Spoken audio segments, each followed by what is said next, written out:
वाल्मिक कराडने दाखल केलेल्या जामीन अर्जावर आज केज न्यायालयामध्ये सुनावणी होणार आहे। खंडणीच्या गुन्ह्यातील जामिनासाठी आज सुनावणी पार पडेल। वाल्मिक कराडवर खंडणी आणि खून असे दोन वेगवेगळे गुन्हे दाखल आहेत। त्यापैकी खंडणी प्रकरणातील जामीन अर्जावर आज केज न्यायालयामध्ये सुनावणी होणार आहे। तर एसआयटी आज संतोष देशमुख खून प्रकरणी धक्कादायक माहिती न्यायालयात सादर करण्याची शक्यता आहे। देशमुख हत्या प्रकरणातील 6 आरोपींना कोर्टात हजर केल्या जाणार आहे। 6 आरोपींची आज सीआयडी कोठडी संपणार आहे। केज न्यायालयामध्ये होणारी ही सुनावणी सुरक्षेच्या कारणासाठी आज बीड जिल्हा न्यायालयामध्ये होणार आहे। संतोष देशमुख हत्या प्रकरणात योग्य तपास सुरू असून आरोपींना कुठल्याही परिस्थितीत सोडणार नाही असं वक्तव्य मुख्यमंत्री फडणवीसांनी केलंय। तपास यंत्रणांवर दबाव न आणता त्यांना काम करू दिलं पाहिजे असंही फडणवीस म्हणाले। बीड प्रकरणामधील कोणत्याही आरोपींना पाठीशी घातलं जाणार नाही असं सर्व आरोपींवर कठोर कारवाई केली जाईल असं वक्तव्य मंत्री शंभूराज देसाई यांनी केलंय। राज्यात कायदा सुव्यवस्था राहिली नसल्याची टीका आदित्य ठाकरेंनी बीड प्रकरणावरून सरकारवर केली आहे। संतोष देशमुख हत्या प्रकरणी सरकार धनंजय मुंडेंचा राजीनामा का घेत नाही असा सवाल त्यांनी उपस्थित केला। सतीश चव्हाणांनी राष्ट्रवादी शरदचंद्र पवार पक्षाला सोडचिठ्ठी दिली आहे। आज राष्ट्रवादीमध्ये ते प्रवेश करणार आहेत। शिर्डीतील अधिवेशनात त्यांचा जाहीर प्रवेश पार पडेल। सतीश चव्हाण मराठवाडा पदवीधर मतदारसंघाचे आमदार आहेत।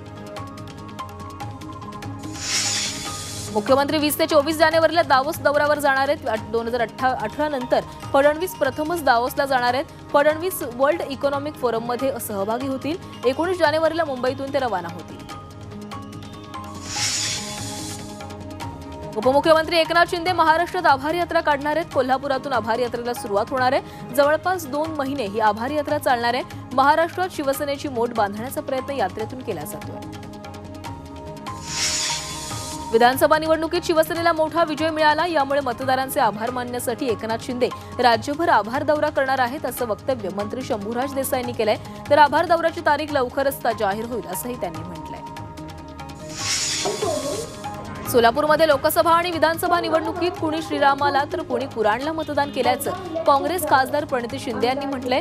यापूर्वी कामाला मतदान करण्यात येत असे, मात्र यावेळी धर्माला मतदान केल्यामुळे प्रणिती शिंदेंनी मतदारांसमोर नाराजी व्यक्त केली आहे। उपमुख्यमंत्री अजित पवारांनी भर सभेत पीएचईत शाळा घेतली आहे। भाषण फक्त ऐकू नका, बोलतोय त्याची नोंद ठेवा। दिव्यांग कर सवलतीवर बोलताना दादांनी दरडावलेला आहे। रोहिंगे प्रकरणात मालेगावातील अपर जिल्हाधिकारी प्रांत अधिकाऱ्यांची भाजप नेते किरीट सोमय्या यांनी भेट घेतली। मालेगावमध्ये रोहिंग्यांना भारतीय बनवत असल्याची माहिती सोमय्या यांनी दिलेली आहे। या प्रकरणात मुख्यमंत्र्यांनी आधीच एसआयटी गठीत केली।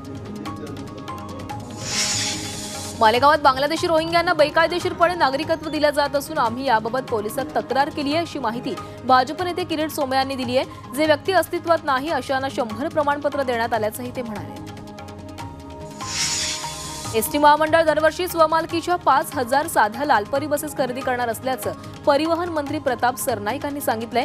यासाठी महामंडळ अंतर्गत पंचवार्षिक नियोजन करण्यात येणार असून महामंडळाला यापुढे कुठल्याही पद्धतीने भाडेतत्वावर बसेस न घेण्याचा महत्त्वपूर्ण निर्णय घेण्यात आला आहे।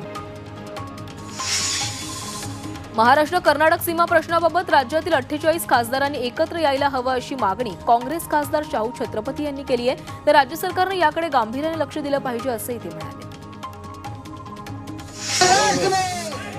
महाराष्ट्र एकीकरण समिती पुन्हा एकदा आक्रमक झाली। समितीनं कोल्हापूर जिल्हाधिकारी कार्यालयासमोर धरणे आंदोलन केलंय। सीमा लढ्याकडे सरकारचं लक्ष वेधण्यासाठी हे आंदोलन केलं गेलं। नागपूर गोवा शक्तीपीठ महामार्गाविरोधात सांगलीत शेकाप पक्ष आक्रमक झालाय।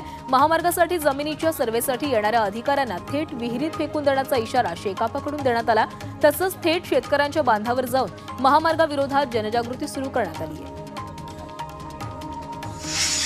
नांदेडमधील शेतकऱ्यांनीही शक्तीपीठ महामार्गाला विरोध केलाय। महामार्गाच्या प्रस्तावित रस्त्यात अर्धापूर तालुक्यातील काही जमीन जाणार आहे, मात्र ही बागायती शेती असल्यामुळे शेतकऱ्यांनी या महामार्गाला विरोध केलाय। तसंच महामार्गाविरोधात साखळी उपोषण करणार असल्याचा इशाराही यावेळी त्यांनी दिलाय। नवी मुंबईतील डॉक्टर डी.वाय. पाटील स्टेडियमवर 18, 19 आणि 21 जानेवारीला कोल्ड प्ले कॉन्सर्टचं आयोजन करण्यात आलंय। या कार्यक्रमाला 45,000 पेक्षा अधिक प्रेक्षक येणार असल्यानं सुरक्षिततेच्या दृष्टीनं स्टेडियमच्या आतमध्ये मोठा पोलीस बंदोबस्त ठेवण्यात येणार आहे। कल्याण डोंबिवली महापालिकेच्या कल्याण सांगळेवाडी येथील फिजिओथेरपी आणि बहुविद्या शाखीय पुनर्वसन केंद्राचं खासदार श्रीकांत शिंदेंच्या हस्ते लोकार्पण करण्यात आलं। यामुळे केडीएमसी हद्दीतील दिव्यांगांना मोफत आरोग्य सुविधा मिळणार आहे। सातारा जिल्हा परिषदेच्या मानिनी जत्रा आणि महाआवास अभियान कार्यक्रमाचा शुभारंभ करण्यात आलाय। ग्रामविकास मंत्री जयकुमार गोरे यांच्या हस्ते शुभारंभ करण्यात आला। जत्रेत महिला बचत गटाकडून 100 पेक्षा अधिक स्टॉल मांडण्यात आलेले आहेत। जळगावमध्ये महाराष्ट्र पोलीस स्थापना दिनानिमित्त जिल्हा पोलीस दलाच्या वतीने शस्त्र प्रदर्शनाचं आयोजन करण्यात आलं। या प्रदर्शनाला विद्यार्थ्यांसह नागरिकांनी भेट दिली। यावेळी प्रत्यक्षात रायफलसह अन्य शस्त्र पाहून विद्यार्थी भारावलेले होते। बेलापूर ते पेंधर 20 जानेवारीपासून गर्दीच्या वेळी मेट्रोच्या फेऱ्या वाढवण्यात येणार आहेत। सकाळी 7 ते 10 आणि संध्याकाळी 5 ते 8 दरम्यान या मार्गावर दर 10 मिनिटांनी मेट्रो धावणार आहे। मेट्रोला वाढता प्रतिसाद पाहता सिडकोनं हा निर्णय घेतलाय। त्यामुळे तळोजा आणि खारघरमधील चाकरमान्यांना फायदा होणार आहे। बदलापूर पश्चिमेकडील वडवली स्मशानभूमीत उभारण्यात आलेल्या बायोगॅस प्रकल्पात मोठा भ्रष्टाचार झालाय। या प्रकल्पातून एकही युनिट वीज निर्मिती झालेली नाही असं असताना पालिकेकडून ठेकेदाराला लाखो रुपयांचं बिलं अदा करण्यात आलेली आहेत असा आरोप भाजपचे ठाणे जिल्हा महामंत्री आणि माजी नगरसेवक संभाजी शिंदे यांनी केला। कोल्हापूरच्या शिवाजी विद्यापीठाचा 61वा दीक्षांत समारंभ पार पडला। राज्यपाल राधाकृष्णन यांच्या अध्यक्षतेखाली आणि मंत्री चंद्रकांत पाटलांच्या हस्ते पदवी प्रदान करण्यात आलेली आहे। 14,269 विद्यार्थ्यांना पदवी प्रदान करण्यात आली।